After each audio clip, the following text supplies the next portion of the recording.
नमस्कार दर्शकों, आप सभी का रहस्य रास्ता के YouTube चैनल पर स्वागत है। दोस्तों, दुनिया में कई ऐसी जगह हैं जहां कोई भी व्यक्ति नहीं जाता है। आज हम आपको इस वीडियो के माध्यम से दुनिया की 7 ऐसी ही जगहों के बारे में बताने जा रहे हैं जो सालों से वीरान हैं। ऐसे में इन जगहों पर अब सिर्फ सन्नाटा पसरा रहता है और यह जगह लोगों के बीच में सिर्फ चर्चाओं में रह गई है। तो आइए जानते हैं आखिर कहां-कहां है दुनिया की ये विचित्र जगह है।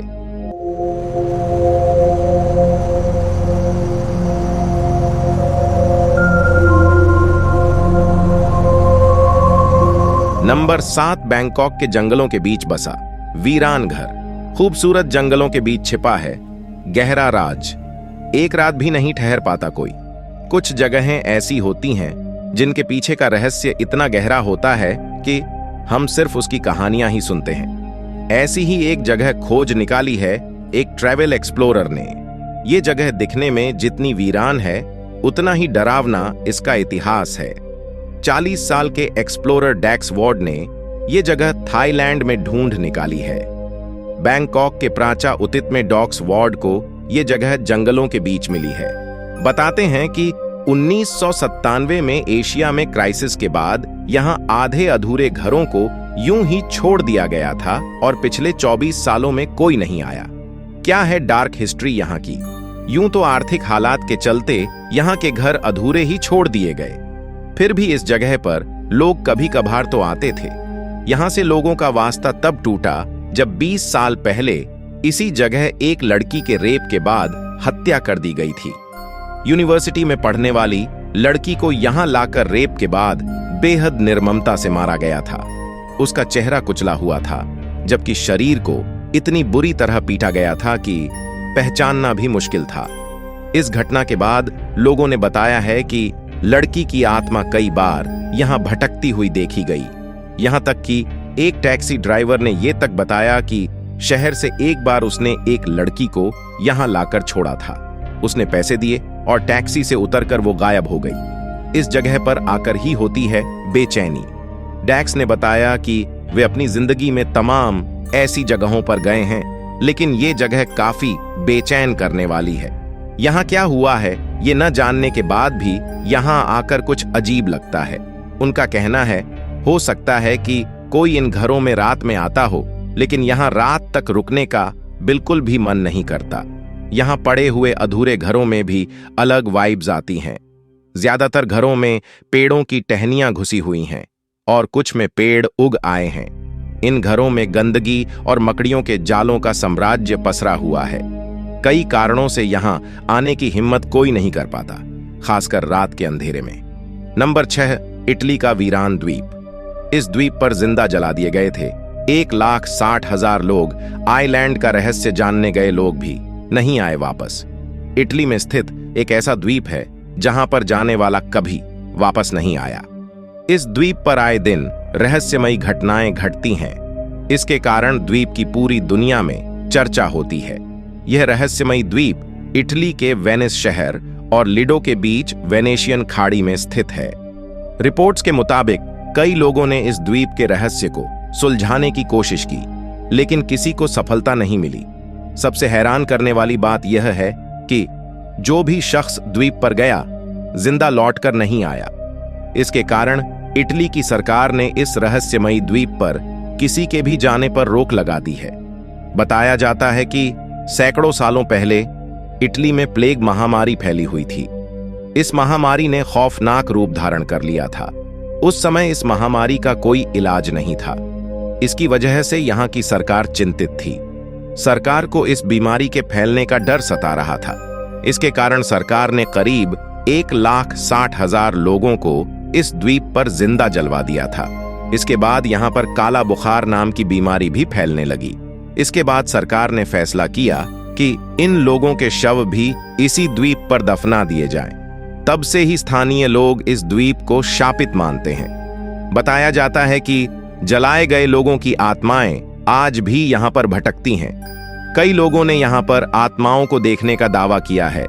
इस द्वीप से अजीबोगरीब आवाजें भी सुनने का दावा किया जाता है। इस द्वीप पर होने वाली रहस्यमयी घटनाओं के चलते इटली की सरकार ने यहां पर लोगों के जाने पर रोक लगा दी है। यह आइलैंड दुनिया की सबसे डरावनी जगहों में शामिल है। नंबर 5, वीरान पड़ी कारें। यह कहानी है किसी जगह से नहीं बल्कि कारों से जुड़ी। इंसानों की कब्रें तो आपने देखी होंगी, लेकिन क्या आपने गाड़ियों की कब्रें देखी हैं? जी हां, यह बिल्कुल सच है। बेल्जियम के दक्षिणी भाग में चटिलोन नामक इलाका है, जहां के जंगलों में आपको सैकड़ों गाड़ियां खड़ी मिलेंगी। ये गाड़ियां पिछले 75 सालों से भी ज्यादा समय से यहां खड़ी हैं। इन कारों की हालत ऐसी हो चुकी है कि इनके अंदर से ही पेड़ पौधे बाहर निकल आए हैं। इसके पीछे की कहानी बेहद दिलचस्प है। कई लोगों का कहना है कि जब दूसरे विश्व युद्ध के दौरान अमेरिकी सैनिक यहां आए थे तो उन्हें यहां से आगे जाने का रास्ता नहीं मिल पाया। इसी बीच उन्हें तुरंत चेतावनी मिली कि सभी सैनिक सुरक्षित स्थानों पर चले जाएं, लेकिन एकदम से गाड़ियों की सहायता से किसी सुरक्षित स्थान पर जाना संभव नहीं था। इसलिए वे लोग अपनी गाड़ियों को यहीं छोड़कर बंकर्स में चले गए। उन्होंने सोचा कि बाद में वे लोग अपनी गाड़ियों को यहां से वापस ले जाएंगे, लेकिन गाड़ियों को अमेरिका वापस ले जाने का खर्चा इन गाड़ियों की कीमत से भी कई ज्यादा आ रहा था। इसलिए ये गाड़ियां यहीं रह गईं। सालों बीत गए, लेकिन ये गाड़ियां अभी भी वैसी ही खड़ी हैं जैसे किसी ट्रैफिक जाम में फंस गई हों। बताया जाता है कि यहां खड़ी इन गाड़ियों की संख्या 500 से भी ज्यादा है। नंबर 4, जापान का स्टैच्यू पार्क। यहां पहले जाता कोई नहीं था, लेकिन जब एक फोटोग्राफर ने ली यहां की तस्वीर तो आने लगी भारी भरकम भीड़। यहां जापान के पार्कों को दुनिया भर में शांति का प्रतीक माना जाता है। यहां आप असल प्रकृति को महसूस कर सकते हैं और शांति से समय बिता सकते हैं। लेकिन एक पार्क जापान में ऐसा भी है जहां पेड़ पौधों के अलावा इतने सारे पुतले रखे हैं कि आपको भी लगने लगेगा जैसे वे आपको ही घूर रहे हों। यह पार्क जापान के टोयामा में है। यहां करीब 800 से भी ज्यादा पुतले रखे हुए हैं। इन पुतलों की कहानी भी बेहद हैरान कर देने वाली है। इनमें से ज्यादातर पुतले असली लोगों की निशानी के रूप में बनाए गए हैं। हर किसी के कपड़ों का डिजाइन बेहद अलग है। 1989 में इन पुतलों को चीन के एक कलाकार लू झिंकियाओ ने बनाया था। वो इन्हें बेचकर अपना बिजनेस शुरू करना चाहता था। इन्हें बनाने में $54 मिलियन से भी ज्यादा का खर्च आया था। लेकिन इन पुतलों को बनाने के कुछ समय बाद ही इस चीनी कलाकार लू झिंकियाओ की मौत हो गई, जिसके बाद इन सब का ध्यान रखने वाला कोई नहीं था। एक समय तक इन स्टैच्यू को सभी भूल चुके थे। हालांकि आसपास के लोग इन स्टैच्यू से डरते थे और इनके बारे में तरह तरह की बातें बनाते थे। यहां तक कि आसपास के लोग रात में यहां जाने से बहुत ज्यादा डरते थे। कहते थे कि इनमें आत्माओं का वास है। इसी बीच एक फोटोग्राफर ने इन स्टैच्यू की फोटो लेकर उन्हें अपने सोशल मीडिया पर डाल दिया, जिसके बाद पर्यटकों ने इस पार्क में रुचि दिखाना शुरू कर दिया। आज भी सैकड़ों लोग इस पार्क में घूमने के लिए आते हैं। नंबर 3, डच आइलैंड पर बना एक अकेला वीरान घर। दुनिया के सबसे वीरान आइलैंड पर बना इकलौता घर क्यों बना, लोगों की दिलचस्पी की वजह आइए जानें। अगर आप घूमने फिरने के शौकीन हैं तो कई बार आपने भी ऐसी जगह की कल्पना की होगी जहां आप अकेले प्रकृति के नजारों को लुत्फ उठा सकत हो। दुनिया में एक ऐसा भी द्वीप है जिसके आसपास कोई नहीं रहता। यह द्वीप इसलिए भी पहचाना जाता है क्योंकि यहां सिर्फ एक घर है। इस द्वीप और घर की तस्वीर हमेशा ही सोशल मीडिया पर वायरल होती रहती है। आइए जानते हैं कि आखिरकार ये द्वीप है कहां। ये द्वीप आइसलैंड के दक्षिण में स्थित है। कुछ रिपोर्टर्स के मुताबिक इस जगह पर 18वीं और 19वीं सदी में कुछ परिवार रहा करते थे, लेकिन 1930 में यहां के परिवार अच्छे जीवन और रोजी रोटी की तलाश में इस इलाके को छोड़कर कहीं और चले गए, जिसके बाद से यह द्वीप एकदम से वीरान हो गया था। इस द्वीप पर मौजूद इस अकेले घर के बारे में एक कहानी ये बताई जाती है कि इसे किसी करोड़पति आदमी ने बनवाया है ताकि अगर भविष्य में ज़ॉम्बी के हमले से बचा जा सके। इसलिए ये घर लोगों के लिए और अनोखा बन गया। यही वजह है कि कई लोग इस घर के बारे में और करीब से जानना चाहते हैं। हालांकि कुछ लोग अब इसे भूत प्रेतों से जोड़कर भी देखते हैं। नंबर 2, अंडमान निकोबार द्वीप समूह का एक वीरान द्वीप। भारत का वो सुनसान आइलैंड जिसकी खूबसूरती के पीछे छुपा है काला इतिहास। ये भूतिया द्वीप अंडमान निकोबार द्वीप समूह का हिस्सा है। हिंद महासागर में स्थित अंडमान निकोबार द्वीप समूह में कुल 572 द्वीप हैं। इनमें से केवल 38 में ही लोग रहते हैं। समुंदर से नजदीकी की बात करें तो अंडमान निकोबार के द्वीप भारत के बजाय दक्षिण पूर्व एशिया से ज्यादा करीब हैं। अंडमान के द्वीप अपने खूबसूरत समुद्र तटों, कुदरती दिलकशी, अनछुए जंगलों, दुर्लभ समुद्री जीवों और मूंगे की चट्टानों के लिए मशहूर हैं। इस खूबसूरती के पर्दे के पीछे छुपा है अंडमान का काला इतिहास। अंडमान का एक द्वीप रॉस आइलैंड, जिसे अब नेताजी सुभाष चंद्र बोस आइलैंड के नाम से जाना जाता है, अपने भीतर साम्राज्यवादी इतिहास के काले घने राज्य छुपाए हुए हैं। यहां पर 19वीं सदी के ब्रिटिश राज्य के खंडहर इस द्वीप और हिंदुस्तान के एक काले अध्याय के गवाह के तौर पर मौजूद हैं। रॉस आइलैंड में शानदार बंगलों, एक विशाल चर्च, बॉलरूम और एक कब्रिस्तान के खंडहर हैं, जिनकी हालत दिन ब दिन खराब हो रही है। तेजी से बढ़ रहे जंगल इन खंडहरों को अपने आगोश में ले रहे हैं। 1857 में भारत की आजादी के पहले संग्राम के बाद ब्रिटिश साम्राज्य ने बागियों को अंडमान के सुदूर द्वीपों पर लाकर कैद रखने की योजना बनाई। 1858 में 200 बागियों को लेकर एक जहाज अंडमान पहुंचा। उस वक्त सारे के सारे द्वीप घने जंगलों से आबाद थे। इंसान के लिए वहां रहना मुश्किल था। महज 0.3 वर्ग किलोमीटर के इलाके वाला रॉस आइलैंड इन कैदियों को रखने के लिए चुना गया पहला जजीरा था। इसकी वजह यह थी कि यहां पर पीने का पानी मौजूद था, लेकिन इस द्वीप के जंगलों को साफ करके इंसानों के रहने लायक बनाने की जिम्मेदारी उन्हीं कैदियों के कंधों पर आई। इस दौरान ब्रिटिश अधिकारी जहाज पर ही रह रहे थे।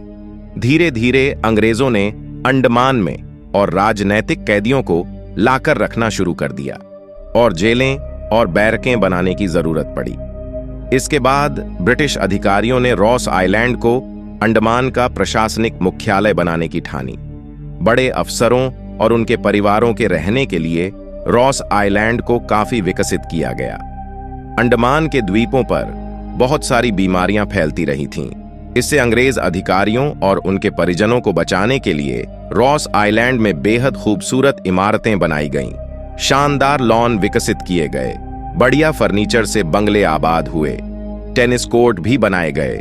बाद में यहां एक चर्च और पानी साफ करने का प्लांट भी बनाया गया। इसके अलावा रॉस आइलैंड पर सेना के बैरक और एक अस्पताल भी बनाया गया। बाद में डीजल जनरेटर वाला एक पावर हाउस भी यहां बनाया गया ताकि यहां आबाद लोगों के लिए रोशनी का इंतजाम हो सके। इन सुविधाओं की वजह से रॉस आइलैंड चारों तरफ बिखरे तबाही के मंजर के बीच चमकता सितारा बन गया। लेकिन फिर 1942 तक रॉस आइलैंड सुनसान हो चला था, क्योंकि सियासी वजहों से अंग्रेजों को 1938 में सभी राजनैतिक बंदियों को अंडमान से रिहा करना पड़ा था। फिर दूसरे विश्व युद्ध के दौरान जापान के हमले की आशंका के चलते अंग्रेज यहां से भाग खड़े हुए। हालांकि युद्ध के खात्मे तक मित्र सेनाओं ने अंडमान निकोबार पर फिर से कब्जा कर लिया था। जब 1947 में भारत आजाद हुआ तो अंडमान निकोबार भी इसका हिस्सा बना। इसके बाद लंबे वक्त तक रॉस आइलैंड को उसके हाल पर ही छोड़ दिया गया। 1979 में एक बार फिर भारतीय नौसेना ने इस द्वीप पर कब्जा कर लिया। रॉस आइलैंड के अनछुए खंडहर इसके काले और घिनौने इतिहास की गवाह हैं। उसकी झलक दिखाते हैं। यहाँ के बाजार अब वीरान हैं। बहुत इमारतों की नुकीली छतें ढह चुकी हैं। कांच की खिड़कियां चूर चूर हो चुकी हैं। बिना छतों वाले बंगलों के खंडहरों के कंकाल उन बुजुर्गों की तरह लगते हैं जो अपने गुजरे हुए अतीत की कहानी सुनाने को बेताब हैं, मगर कोई सुनने वाला नहीं। आज चर्च की दीवारें हों या कब्रिस्तान की चार दीवारी, क्लब का खंडहर या फिर प्रशासनिक इमारत की खिड़कियां, सब पर गूलर के बढ़ते दरख्तों का कब्जा हो गया है। 20वीं सदी की शुरुआत में ब्रिटिश अधिकारियों ने अंडमान के द्वीपों पर लाकर हिरणों की कुछ प्रजातियों को बसाया था। इन्हें द्वीप पर लाने का मकसद था शिकार के खेल के लिए जानवर मुहैया कराना, लेकिन हिरणों को खाने वाले जानवर न होने से इनकी आबादी बेतहाशा बढ़ गई। इसकी वजह से अंडमान के द्वीपों में पेड़ पौधों को बहुत नुकसान हुआ, क्योंकि हिरण नए छोटे पौधों को खा जाते थे। आज ये हिरण, खरगोश और मोर ही रॉस आइलैंड के बाशिंदे हैं। यहाँ आने वाले सैलानियों के लिए ये जानवर दिलकश नज़ारे पेश करते हैं। जूनियर अफसरों का दिल बहलाने के लिए बनाए गए सब ऑर्डिनेट क्लब का लकड़ी का फर्श अभी भी काफी हद तक बचा हुआ है।